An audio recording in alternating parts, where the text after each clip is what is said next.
పొద్దున్నే లేచాను. స్ట్రాంగ్‌గా టీ తాగి, అదే ఉత్సాహంతో టీవీలో ఏదైనా కవర్ చేద్దామని 'mad for each other' show పెట్టాను.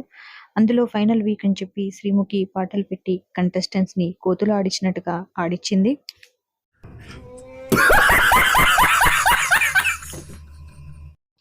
ఆ తర్వాత బ్రేక్‌ఫాస్ట్‌కి ఉప్మా ప్రిపేర్ చేసుకున్నాను. ఆ పక్కనే టీ మళ్ళీ పెట్టుకున్నాను. రెండో రౌండ్ కవర్ చేయడానికి. ఇలా బ్రేక్‌ఫాస్ట్ తినేటప్పుడు వంకలు పెట్టేవాళ్ళు లేకపోతే సేమ్ బ్రేక్‌ఫాస్ట్‌ని వారంలో 4 సార్లు చేసుకోవచ్చు.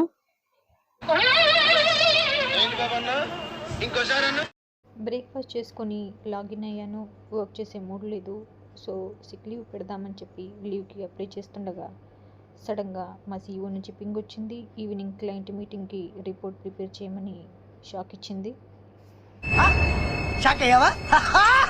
ఇంకా చేసేది ఏమీ లేక ప్రాంప్ట్‌ను జెమినీ అన్నయ్యకు ఇచ్చి రిపోర్ట్ ప్రిపేర్ చేసి ఇవ్వమని అడిగాను. అది 10 పేజీలు చేసి నాకు ఇంకో షాక్ ఇచ్చింది. మీటింగ్ అరగంటే కాబట్టి దాన్ని చదివే ఓపిక నాకు ఉండదు కాబట్టి దాన్ని 2 పేజీల కింద కన్వర్ట్ చేసి ఇవ్వమని అడిగాను. అది వెంటనే ఇచ్చింది. సంతోషం. రిపోర్ట్ రివ్యూ చేసే సమయంలో టీ తాగాను. ఎంత తాగానో, ఎన్ని తాగానో తెలియకుండా తాగాను. కడుపులో గడిబిడ స్టార్ట్ అయింది. ఏదో తేడాగా ఉందేంటి? క్లయింట్‌కి ఇవ్వాల్సిన డెమోను తనకి మాక్ డెమోలాగా ఇవ్వమని మా సీఈఓ కోరింది. కాల్ చేశాను. వీడియో టర్న్ ఆన్ చేయమనింది. రిపోర్ట్ ఎక్స్‌ప్లెయిన్ చేద్దామని రిపోర్ట్ ఓపెన్ చేస్తుంటే ఓపెన్ అవ్వలేదు. సో, ఇంకా చేసేది ఏమీ లేదని చెప్పి నేను కూడా నెట్‌వర్క్ ఇష్యూ అని కాల్ కట్ చేశాను.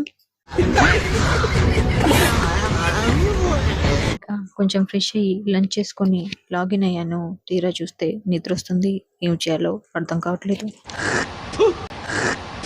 ఒక పక్క మా పనితో మేము చేస్తుంటే పక్క టీం వాడు డౌట్ ఉంది కనెక్ట్ అవుదామా అని ఫోన్ చేశాడు.